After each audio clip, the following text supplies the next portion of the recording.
तो नमस्कार दोस्तों, मेरा नाम है राहुल। आप देख रहे हो ज्ञान का दरबार, जहाँ पे आपको मिलते हैं जीके एंड कंपटीशन से रिलेटेड सभी प्रकार की क्यूरीज। तो चलो जल्दी से ज्ञान का दरबार लगाते हैं, वीडियो को स्टार्ट करते हैं बिना टाइम को गवाए, क्योंकि टाइम है इम्पोर्टेंट। तो चलो जल्दी से हम अफ्रीका महाद्वीप के बारे में आज पढ़ रहे हैं। तो ये सबसे पहले ऊपर जो इसका स्थिति बनाई इसको आप देख लेना, सही नहीं बने कोई बात नहीं, आपको बस ऐसा पता चलना चाहिए कि कहाँ पर क्या है। तो सबसे पहली बात ये जो चारों गोलार्ध है, ये चारों गोलार्धों में स्थित है जो अपना अफ्रीका है। तो ये सबसे इंपॉर्टेंट बात है, तो ये आपको चित्र में पता चल जाएगा। और अब इसके उपनामों की बात करते हैं तो इसके बहुत सारे उपनाम है। तो अंध महाद्वीप, काला महाद्वीप, गर्म महाद्वीप, सर्वाधिक विशेषताओं का महाद्वीप, मानव जाति की जन्मस्थली, मानव सभ्यता का पालना, और नदियों को भी कहते हैं मानव सभ्यता का पालना, इसलिए इसको ध्यान रखना। इतिहास में बात हो रही हो कि भाई मानव सभ्यता की पालना कौन है, तो उसमें आएगा नदियाँ। और लेकिन अपने भूगोल की बात हो रही हो तो उसमें आएगा भाई अपना अफ्रीका। तो ठीक है। और मरुस्थल का महाद्वीप भी इसे कहते हैं अफ्रीका को। और इसमें सब बातों का आपको पता चल गया होगा। मानव जाति की जन्मस्थली क्यों कहते हैं आपको पता चलता रहेगा, वीडियो में एंड तक बने रहना। और मानव जाति की जन्मस्थली इसलिए कहते हैं, यहाँ पे सबसे पहले होमो सेपियंस प्रजाति का विकास हुआ था, जो सबसे पहले अपने मानव हुआ करते थे, यानी कि मानव का उद्भव यहाँ पे हुआ सबसे पहले। तो अब इनके आगे की विशेषताएं देखते हैं। तो सबसे पहले इसकी बात होती है स्थिति पे। तो ये विश्व का एकमात्र महाद्वीप है जो चारों गोलार्धों में स्थित है, अर्थात भूमध्य रेखा व ग्रीनविच रेखा का प्रतिच्छेदन अफ्रीका महाद्वीप में होता है, यानी चारों गोलार्धों में आता है। और गोलार्ध आपको नहीं पता तो वैसे आपको आगे वीडियो मिलती रहेगी जियोग्राफी की, उसमें आपको पता चल जाएगा, इसलिए सब्सक्राइब करके रख लेना। और अब देखते हैं प्रमुख अक्षांश रेखा है। तो इसमें कर्क रेखा, विषुवत रेखा व मकर रेखा तीनों इस महाद्वीप से गुजरती है, इसलिए बहुत ही इंपॉर्टेंट है हो जाता है अपना अफ्रीका महाद्वीप, इसलिए वीडियो में एंड तक रहना।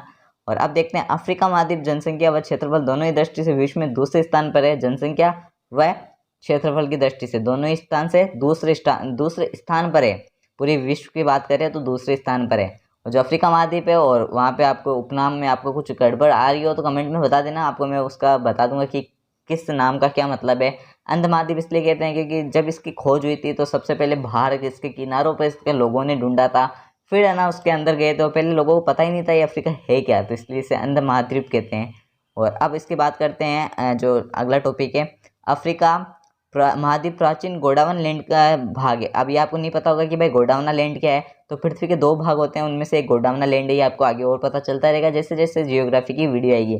तो अब आगे देखते हैं भविष्य का महाद्वीप सिद्धांत।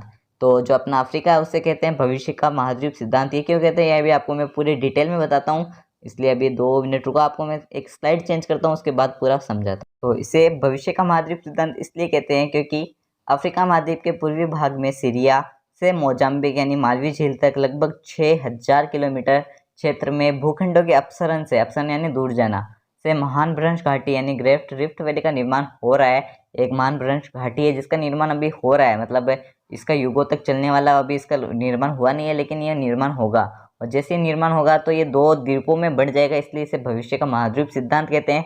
जैसा कि आप साइड में चित्र में देख रहे हो कि ये जो अपना अफ्रीका है, इसमें जो आपको ये एकदम जो क्रॉस कटिंग है, ये आपकी एक वो है जो भ्रंश घाटी, और इसका अपसरण हो रहा है, यानी एक दूसरे से दूर जा रही है 2 प्लेटें, जिससे एक तो महान भ्रंश घाटी के एक जो पूर्वी हिस्सा वो हो जाएगा और एक तरफ जो पश्चिमी हिस्सा हो जाएगा, यानी 2 इसका महाद्वीप बन सकते हैं, इसलिए इसे भविष्य का महाद्वीप सिद्धांत कहते हैं। जो इंपॉर्टेंट है इसलिए इसको इंपॉर्टेंट लगा कि आप कॉपी में नोट डाउन जरूर कर लेना और एक चित्र बना लेना जिससे आपको समझ में आता रहेगा, नक्शा एक छोटा सा, ऐसे ही आपको जैसे समझ में आए।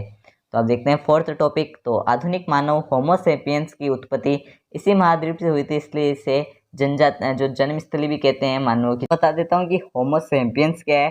तो ये आधुनिक मानव का एक रूप है, यानी कि जब मानव बना तो एक प्रजाति आई थी होमो सेपियंस, उससे जो आधुनिक मानव अभी हम हैं उनसे उस प्रजाति से हम बने हुए हैं, तो इसलिए होमो सेपियंस से जहाँ पे उत्पत्ति हुई थी वो अफ्रीका है, इसलिए इसे इम्पोर्टेंट कर लेना।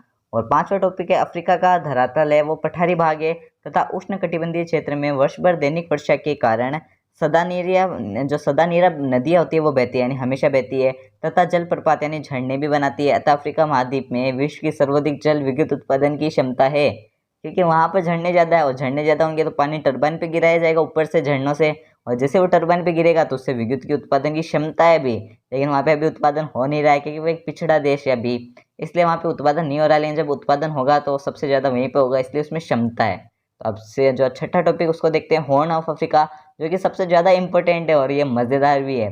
तो अफ्रीका के उत्तरी पूर्वी भाग के सींग जैसे आकृति या संरचना को हॉर्न ऑफ अफ्रीका कहा जाता है। इसमें जिबूती, इथोपिया, इरिट्रिया, सोमालिया देश सम्मिलित है, ये आपको याद रखना है। और अब ये क्षेत्र अंतर्राष्ट्रीय डाकुओं के लिए प्रसिद्ध है। और यहाँ पे जो जनजाति है वो रहती है जो मसाई जनजाति है, जो उत्तर पूर्वी अफ्रीका में रहती है। अब मैं आपको बताता हूँ मैप में, तो मैप में आ जाओ आप। तो सबसे पहले ये मैप है जहाँ पे आप ये देख रहे हो एकदम सींग जैसी आकृति, जहाँ पे ये 2 एरो लग रखे हैं, तो वहाँ पे एकदम सींग जैसी आकृति है। जहाँ पे जो आगे जो है वो आपका जो भी है उसको रहने दो। आप बात करते हैं कि वो सींग जैसी आकृति की। तो यहाँ पे जैसे ही कोई जहाज गुजरता है बीच में एकदम मतलब हिंद महासागर निकलता है, और जैसे ही वहां से कोई जहाज निकलता है तो डाकू लोग क्या करते हैं, आजा भाई, ये डाकू लोग उसको एकदम कब्जे में ले लेते हैं। तो ये अंतर्राष्ट्रीय डाकुओं के लिए प्रसिद्ध जगह है हॉर्न ऑफ अफ्रीका।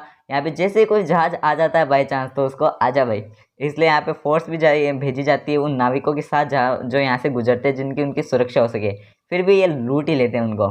तो अब 7वां है अफ्रीका का दक्षिणी बिंदु केप ऑफ गुड होप है, यानी इसे आशा अंतरिक्ष महाद्वीप कहलाता है। ये एक मतलब अब ये क्यों है ये बता देता हूँ।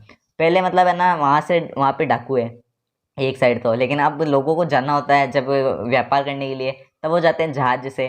और जब वो जहाज से जाते हैं तो उनको पूरा घूमना पड़ता है। और जब पूरा घूमते हैं ना, तो एक वो जो टॉपिक आया था एकदम बिंदु सा, आपने मैप में देख लिया, मैप में देख लेना बैक करके, जहाँ पे एकदम बिंदु सा आ रहा है, जहाँ पे मैंने एरो कर रखा है यहाँ पे, तो वो बिंदु है ना, वहाँ पे वो रुकते थे, खाना पीना करते थे, मतलब अपना जहाज का जो भी मरम्मत करते थे, वो सब काम वहाँ पे होता था। तो उसे केप ऑफ गुड होप कहते हैं, यानी आशा थी वहाँ पे लोगों के, यहाँ पे अपना पूरा काम हो जाएगा, क्योंकि लोगों को पता था कि वहाँ से जाएंगे तो डाकू भाई कहेंगे आ जाओ भाई आ जाओ।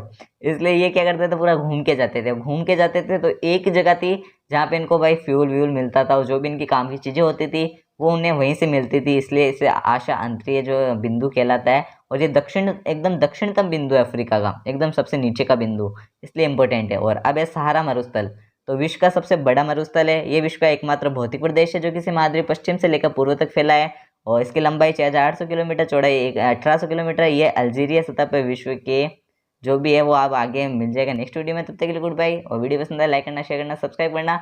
और अफ्रीका महाद्वीप से जुड़ी अभी बहुत सी रोचक बातें जो आपको नेक्स्ट वीडियो में मिलती रहेगी, इसलिए सब्सक्राइब करके रखना। और उसकी प्रोसेस आपको यहाँ पे दिख रही है, सब्सक्राइब, बेल नोटिफिकेशन, और फिर लाइक, और जो एंड स्क्रीन में वीडियो है ये देख लेना, और सब्सक्राइब जरूर कर देना, क्योंकि भाई नेक्स्ट वीडियो आपको जो भी नोटिफिकेशन है वो मिल जाएगी। और एंड स्क्रीन में वीडियो है वो तो देख ही लेना।